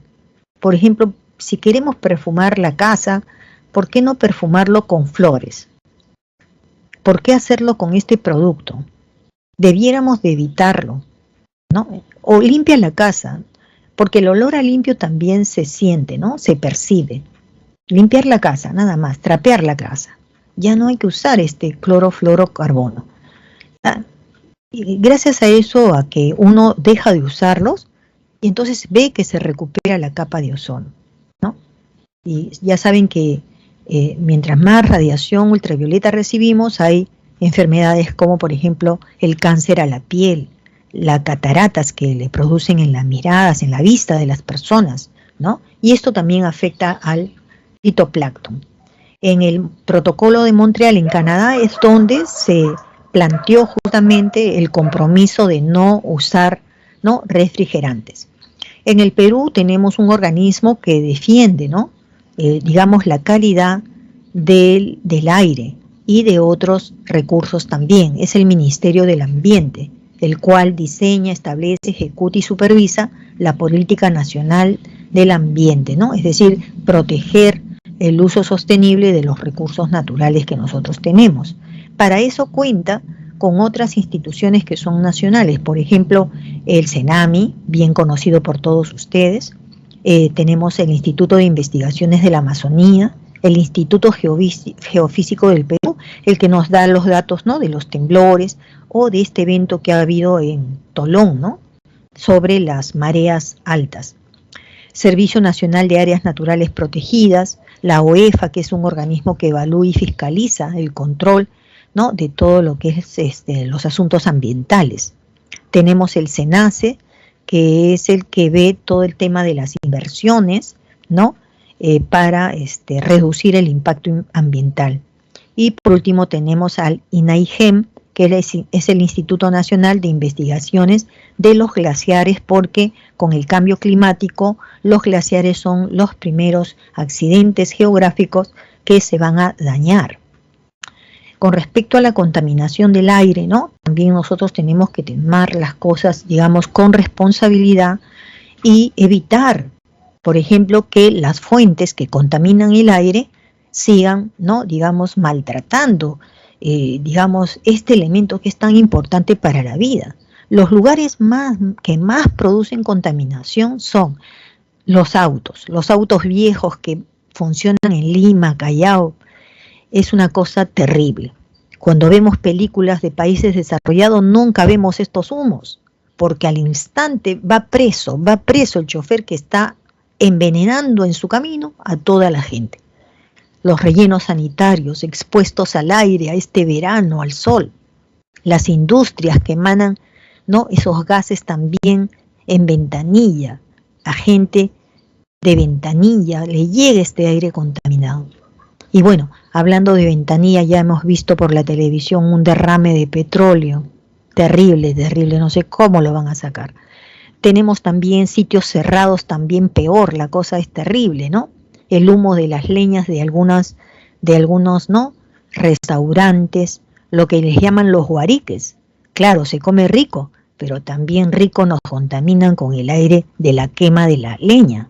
El humo del tabaco, menos mal ya está prohibido en todo lugar educativo, está prohibido, en la universidad no se permite fumar, gas radioactivo, detergentes, de todo tenemos ahora, tanto veneno debajo del caño, ¿no? No puede ser. La contaminación del aire en el Perú, ¿no? Ya hemos visto, corre a cargo del Ministerio del Ambiente, siempre debe estar cuidando, reglamentando, ¿no? Que esto pues no se dé, que no suceda, ¿ya? Bueno, tenemos varias preguntas que nos ha tocado. Acá, por ejemplo, es bien fácil, ¿no? En esta primera pregunta nos dicen que el territorio peruano existe pues muchas, ¿no? Muchas formas, muchas variedades de climas, pero aquí nos dicen con relación al clima del Perú, identificar los enunciados que sean correctos. Por ejemplo, sobre los factores, ¿no? Uno es correcto. La corriente peruana influye ¿en dónde? En el clima de la costa costa central y sur también, con escasas precipitaciones. Perfecto, eso es correcto. ¿Por qué no es correcto el 12? Dice, el 2 dice, la cordillera de los Andes origina una gran diversidad climática solo en el sector occidental. No, la cordillera de los Andes hace que exista en la parte occidental y en la parte oriental gran variedad de climas. Esto es incorrecto, no.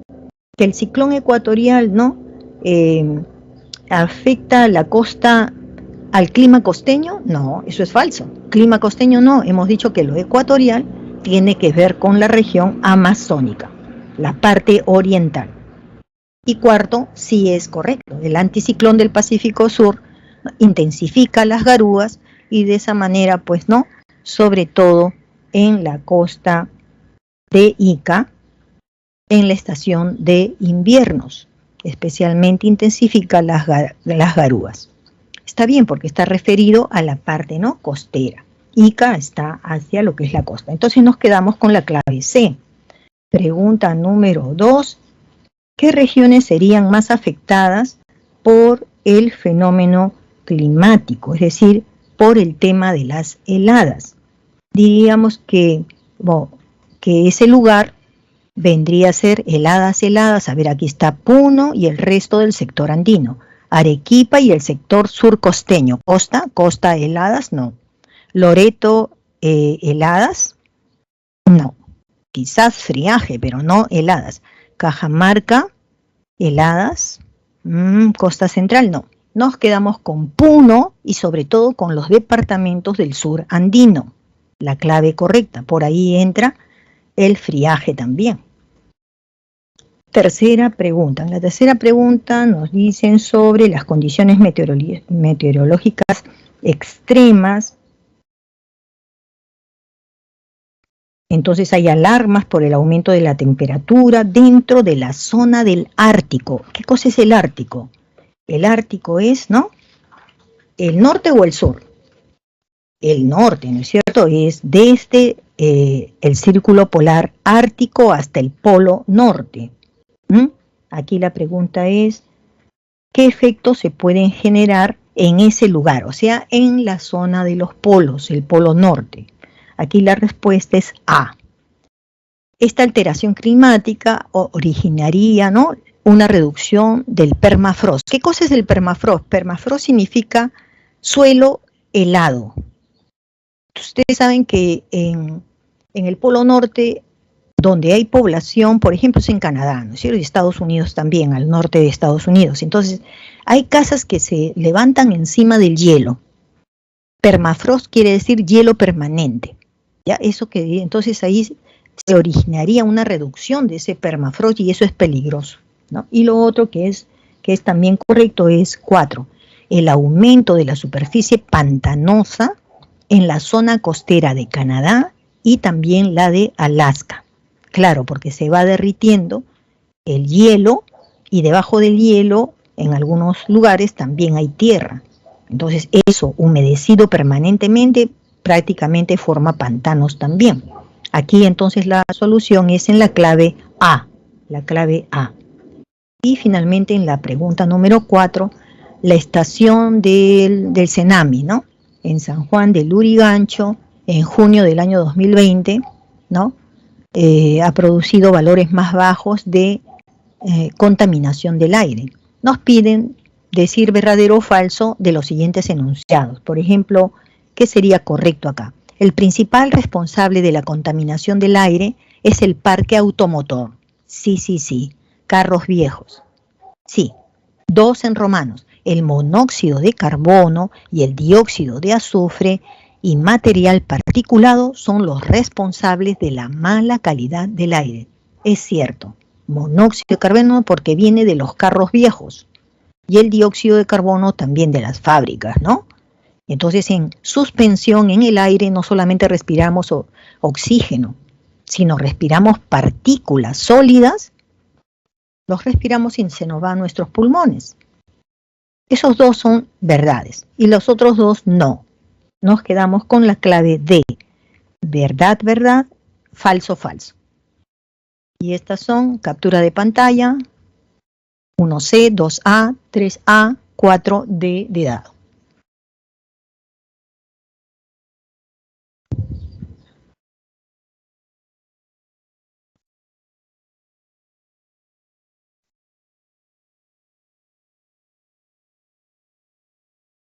Ahora vamos a trabajar educación cívica.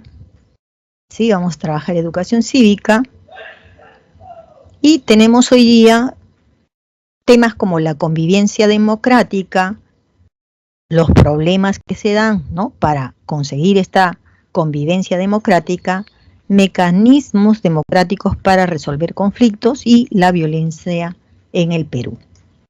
Bueno, en primer lugar, justo esta mañana, siempre preparando nuestras actividades para empezar la clase, pero escuchaba pues que nuestro ministro del Interior hoy día estaba visitando un establecimiento del Ministerio de Economía porque se había descubierto, al parecer, unas personas que manipulan sobre los sistemas informáticos del Ministerio de Economía y entonces pagaban a X personas, X compañía, como que si hubieran hecho, ¿no?, algún tipo de actividad y obra para el Estado. No había ni obra, no había actividad, no había trabajo, no habían personas. Solamente había una cuenta de unas personas extrañas que recibían permanentemente grandes cantidades de dinero. Es decir, estaban robándole al Estado para ir a bolsillos de personas particulares, ¿no? Esto es violencia. Esto es muy feo, ¿no? Porque lo que debe ser del Estado es de toda la nación. Toda la nación.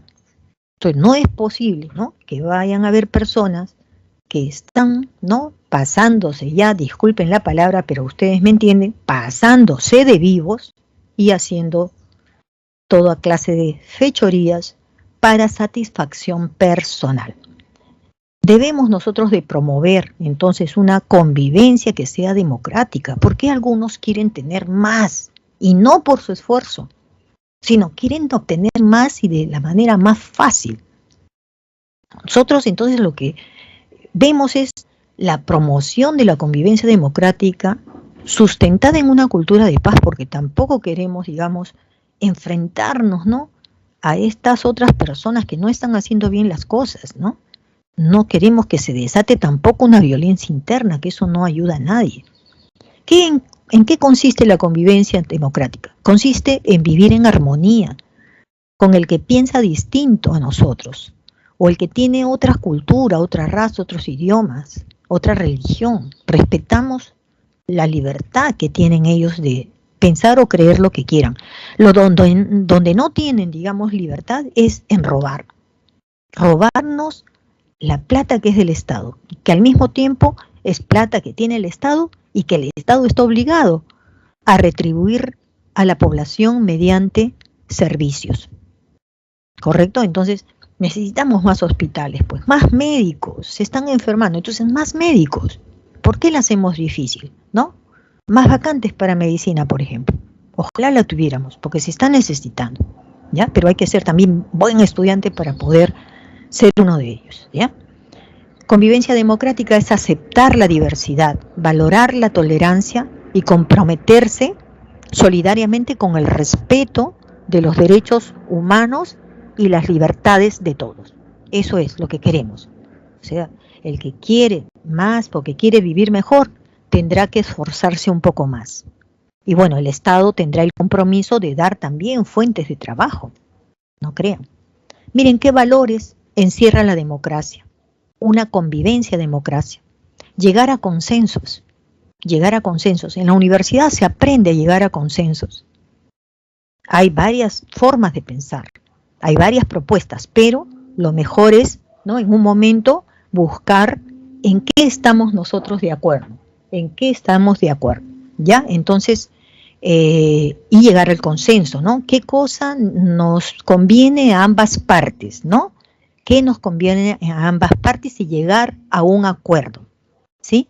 La igualdad también es, digamos, es entender que todos tenemos los mismos derechos, sin importar nuestra condición, hombre, mujer, ¿no? Además nos debemos respeto entre las personas, el reconocimiento del valor que uno tiene de sí mismo y también del valor que tenemos de los demás. Luego también nosotros entendemos que debe haber pluralismo.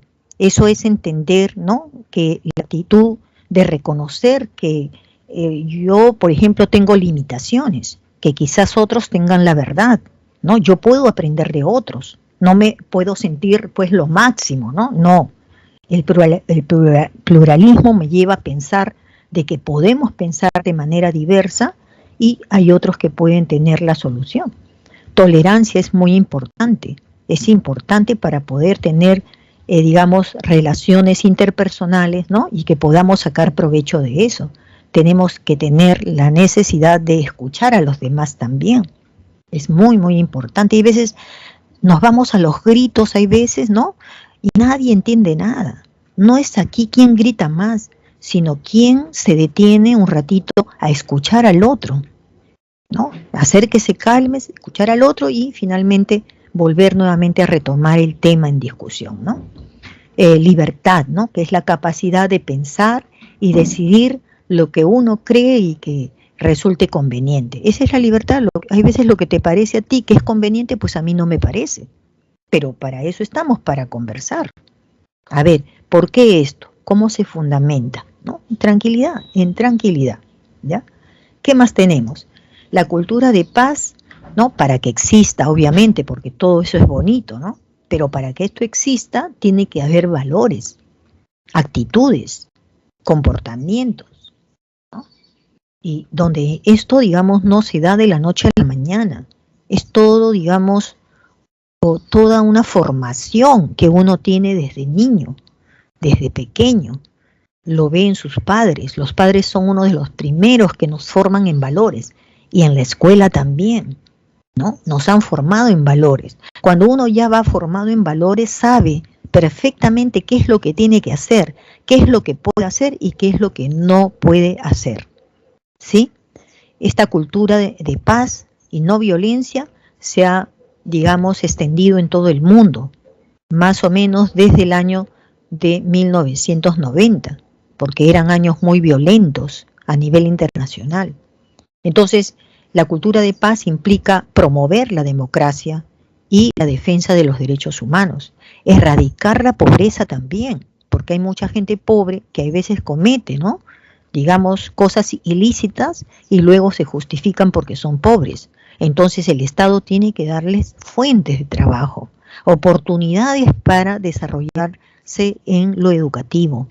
Tiene que haber también promoción del derecho económico, ¿no? Miren, el Perú se ha acostumbrado a vender lo que tenemos, al precio que nos diga el extranjero. Debemos de fortalecernos y de promover más bien, ¿no?, tratos justos, ya que el Perú es un país muy rico en recursos, entonces el trato tiene que ser justo, ¿no? Eliminar todo tipo de discriminación. Es increíble que cada vez no hay un mes en el cual alguna persona en Lima o el Callao o en el resto del Perú ha cometido actos de discriminación, ¿no? Hay que dar solución a las controversias mediante el diálogo. Primero es el diálogo, ¿ya? Estos son los principales problemas que nosotros tenemos en Perú. Discriminación. En un país donde somos, ¿no?, muy diversos culturalmente, hay gente increíble que discrimina a otra, ¿no? Actos de corrupción, delincuencia, ¿no?, que nos hacen atemorizar, nos recortan nuestra libertad personal, ya hasta no quiero salir. La mamá ya no quiere salir, y si sales tú, la mamá está pero rezando el rosario para que vuelvas. ¿Qué le habrá pasado a mi hijito querido? ¿No? Entonces todo esto, digamos, necesita tener una solución. Hablemos de la discriminación, ¿no? Para que se produzca un acto discriminatorio tiene que tener estas 3 características. 1, esta persona que discrimina nosotros tenemos que verle que él hace un trato diferenciado e injustificado con una persona, ¿ya? Prácticamente lo ha separado por alguna cosa que está pensando pues en su cabecita, ¿ya? Otra característica, el motivo que dice tener por qué discrimina a la otra persona es porque no le gusta el color de la piel de esta persona, no le gusta de dónde viene, su origen, la etnia, ¿no?, de qué pueblo vienes, de qué cultura, porque eres mujer, hay veces hasta por el idioma, ¿no? Nos burlamos también de estas manifestaciones, ¿no? La religión, la opinión, la afiliación política que tienes una discapacidad, una enfermedad, una orientación sexual, tu identidad de género, tus condiciones económicas o sociales o de cualquier otra índole. Estamos entrando a un terreno, digamos, de discriminación, ¿ya? De discriminación en general, ¿no? En el colegio, ¿cómo se llama esa discriminación? Se llama bullying, ¿no? Y se burlan del gordito, se burlan del flaquito, ¿no? Así. O sea, hasta en los niños, hasta en los jóvenes se dan estas cosas. Y esto hay que pararlo, ¿no? Creen que es algo gracioso. Ajá, es gracioso cuando te estás fijando en el otro. ¿Qué tal si el chiste lo hacemos contigo? Ahí sí que no les va a gustar. Entonces hay que enseñar a la gente a no hacer con el otro lo que no quieres que hagan contigo, ¿no? Bueno, y el tercer elemento es que se produzca la anulación de esa persona. Esa persona se calla, se escapa, se esconde, evita. ¿Por qué? ¿Por qué recortarle sus libertades a vivir libremente y tranquilo? ¿Quién le puede quitar esa libertad? ¿No? ¿Se dan cuenta ustedes lo grave que es el asunto? ¿No? Principales tipos de discriminación, ¿no? Bueno, si es, por ejemplo, social, es porque han, digamos, menospreciado a una persona por pertenecer a un grupo social distinto al de uno, ¿no? Étnico, cuando se refiere a temas de la cultura, ¿no? El comportamiento de la cultura que tiene un grupo social. ¿Por qué nos vamos a asombrar, digamos, de una cultura diferente? ¿Por qué? Porque no hay razón, ¿no? También pueden hacer con nosotros lo mismo. Laborales, ¿no? Cuando hay un trato de inferioridad a un trabajador. Religioso, cuando, ¿no? Grupos que se burlan, ¿no?, de las creencias de otros. Ideológico también, cuando, digamos, hay creencias ideológicas diferentes a las que tiene uno, ¿no? Nacionalidad, porque eres extranjero, no importa de qué país, me voy a burlar de ti. No, no puede ser. Discapacidad, ¿por qué tú no elegiste una discapacidad? ¿No? Puede ser que lo tienes por un accidente, porque así naciste, ¿no? ¿Por qué? ¿Qué derecho tiene el resto de burlarse de esta persona, ¿no? Orientación sexual, también, son seres humanos. La ley es igual para todos. ¿Qué los hace diferentes? Nada, porque ante la ley es que nosotros nos ordenamos, ¿no? Ante la ley, ¿ya? Bueno, los actos de corrupción. Esto, hasta hay un libro que habla de la historia de la corrupción, ojalá ustedes la puedan leer en algún momento. En estudios básicos se lee ese libro, La historia de la corrupción, ¿ya? Es el mal uso del poder público, es el incumplimiento de los principios de hacer un buen gobierno. O sea, es la persona que hace un mal gobierno, porque tiene autoridad y como autoridad, como servidor público, hace algo incorrecto, ¿no? Un mal gobierno sería en todo caso, ¿no? Tiene como propósito, ¿qué? Él mismo sacar ventaja, aprovecharse de lo que no es suyo. Y genera restricciones.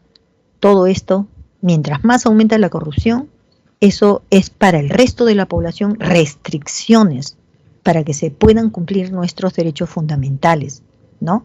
¿Qué cosa hace que una persona sea corrupta? Es ambiciosa, no tiene valores, tiene codicia, tiene envidia, tiene escasa conciencia social, no le importa lo que pueda pasar con la otra persona, no le importa, ¿no? Tiene bajo estima, ¿no? ¿Por qué? Porque hasta que no consiga, digamos, el acto de corrupción y salir ganando, él no se estima, ¿no? Él tiene que demostrarse a sí mismo que puede más que los demás, ¿no? La impunidad en los actos de corrupción también alientan a que la gente siga repitiendo lo mismo. Por eso es que tenemos que cambiar en los temas de seguridad, ¿no? De la ciudadanía. La falta de transparencia también, ¿no? ¿Qué cosa afecta? Afecta a la gobernabilidad, ¿no? Un gobierno que no se da cuenta o no hace nada para corregir estos actos de corrupción y darles el castigo que merecen, entonces los corruptos están más que felices, ¿no?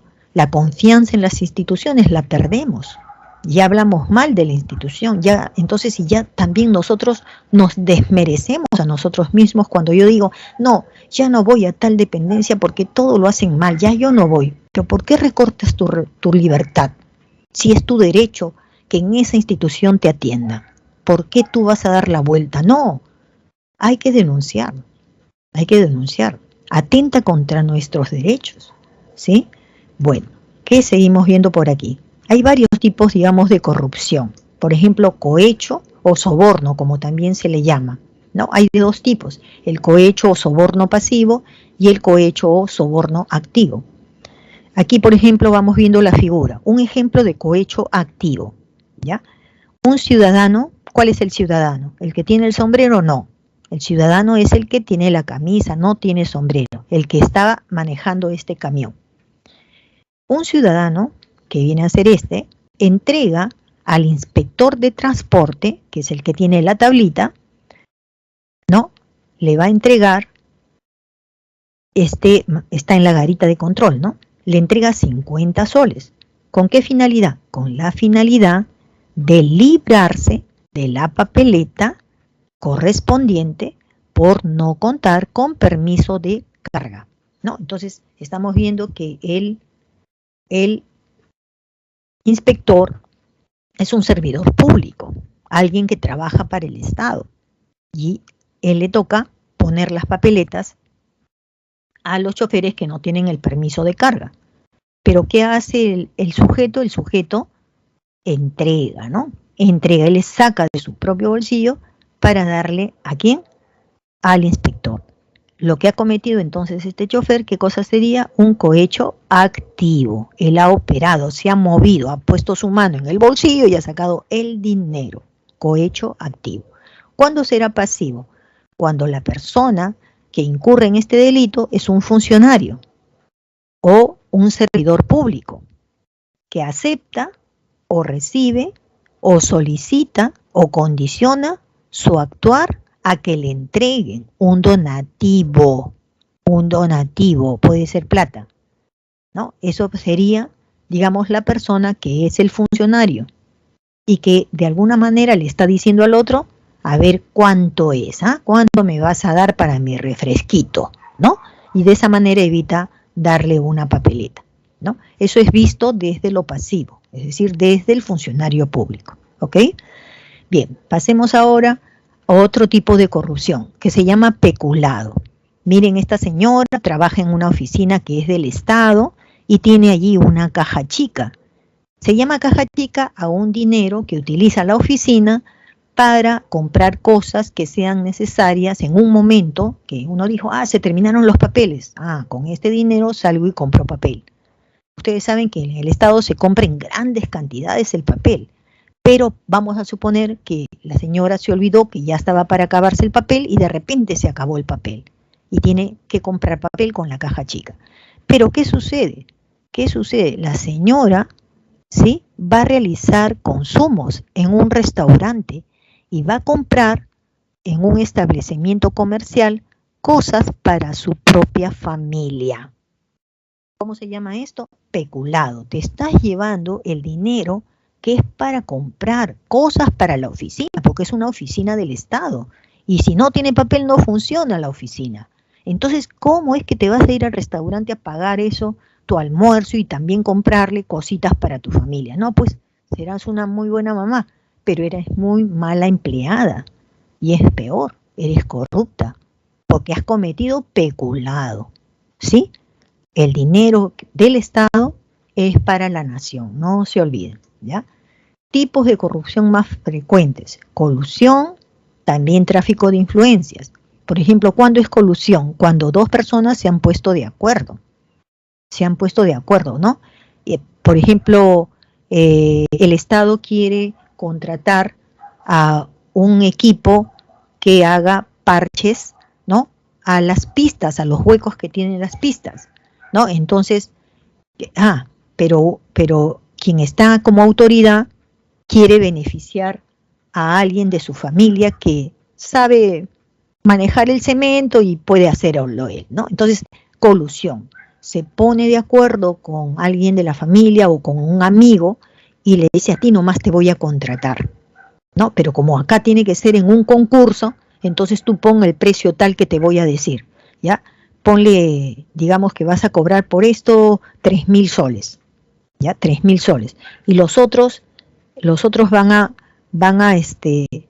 a poner precios altos, ¿no? Pero tú vas a poner el más bajo, ¿ya? Entonces, de esa manera, cuando abramos los sobres, tú vas a ganar porque tú tienes el precio más bajo, nos va a causar más barato, te lo voy a dar a ti.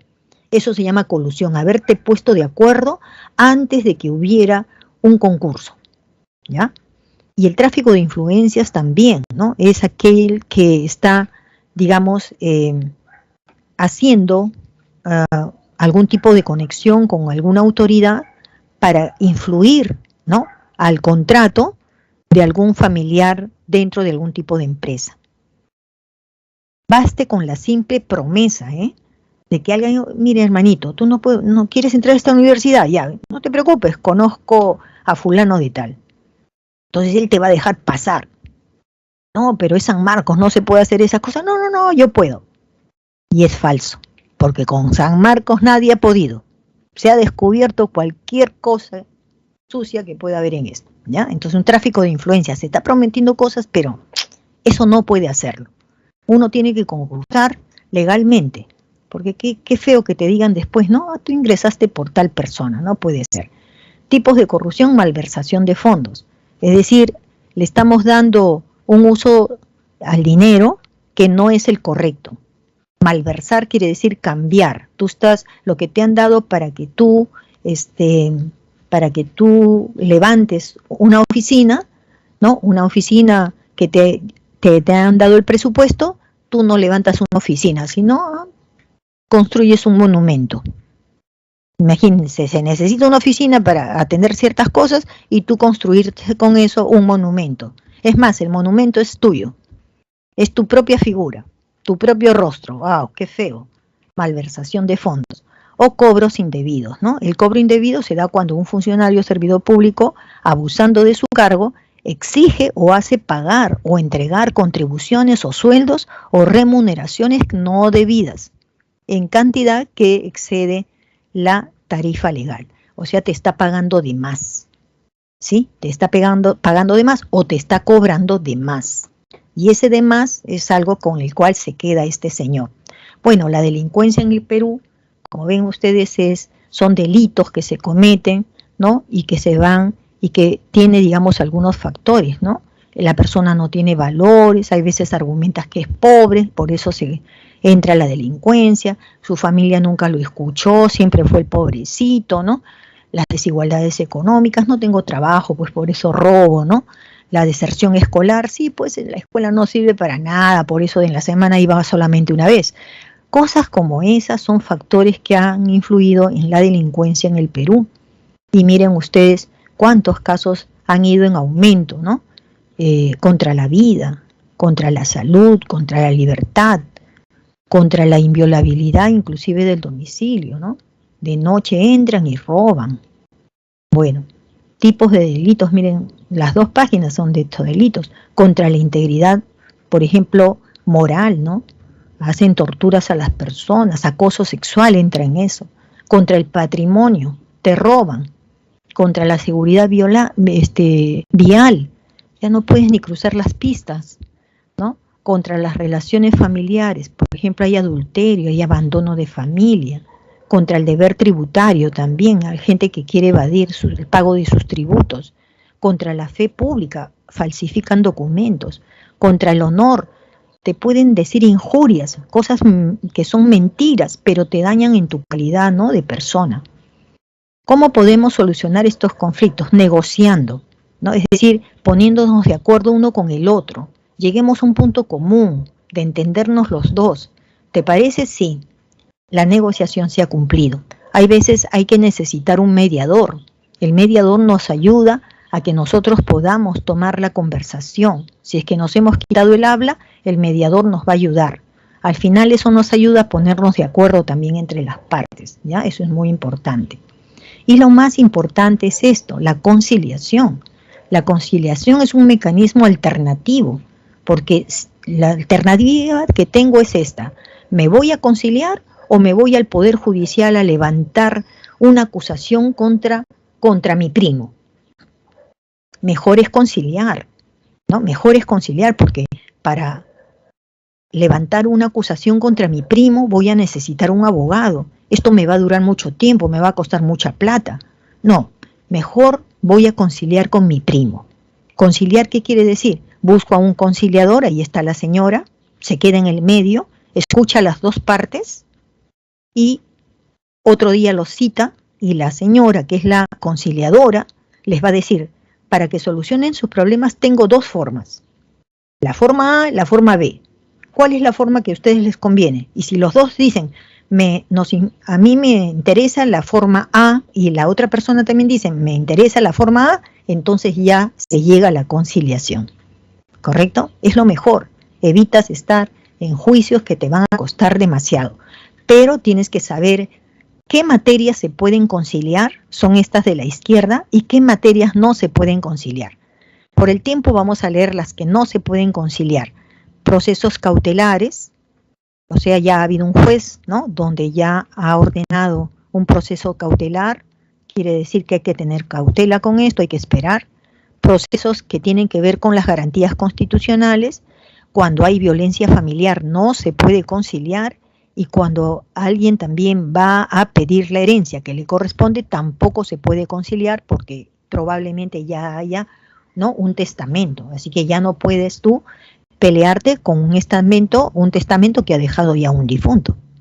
Con los demás, desalojos, pagos de deudas, pensión de alimentos, tenencia de hijos, todo eso sí se puede conciliar, ¿ya? Materias conciliables. Violencia y conflicto interno hemos vivido, obviamente, son los años del terrorismo, ¿no? Y ha producido muchos desastres, sobre todo la pérdida de vidas humanas y también heridas en el marco económico, ¿no? Porque se paralizaron muchas cosas.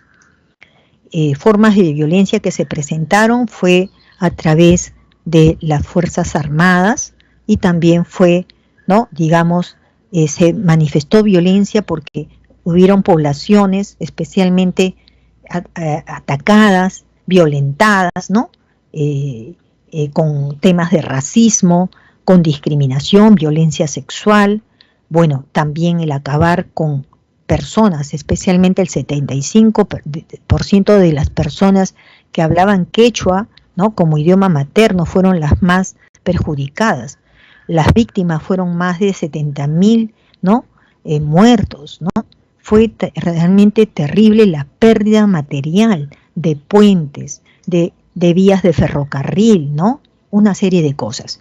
Y para eso entonces la solución fue, ¿no?, se dieron y un organismo importante que ha conducido ya todos estos años democráticos que hemos vivido para nuevamente volver a un estado de paz. Se trata de la Comisión de la Verdad y Reconciliación, que planteó planes integrales para reparar los daños, reconciliación nacional y también las reformas institucionales. Bien, solamente me queda el tiempo para que ustedes capturen las claves de las preguntas de educación cívica. 1, clave A. 2, clave D de dado. 3, clave A. 4, clave D de dado. Muchas gracias por su atención. Nos estaríamos viendo la próxima semana. Ustedes mismos traten de resolver las preguntas de educación cívica, ¿de acuerdo? Y al final ustedes mismos se califican. Nos vemos. Hasta pronto.